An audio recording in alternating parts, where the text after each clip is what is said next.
If you have text separated by a tab, you can convert that text to a table instantly by selecting the text. From the menu, choose Insert, then from the ribbon, choose Table and select Convert Text to Table.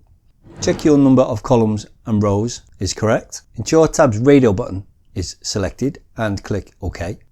And you've converted your text to a table instantly. This also works if your text is separated by a comma. Select your text. From the menu, choose Insert and Table. Choose Convert Text to Table. Ensure the comma's radio button is selected and click OK. And you've instantly converted your text to a table. This will even work for paragraphs.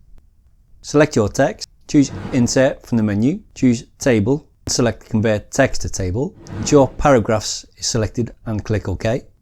And you have instantly converted your text to tables. Subscribe for more computer tips and hacks. Thanks for watching. Bye bye.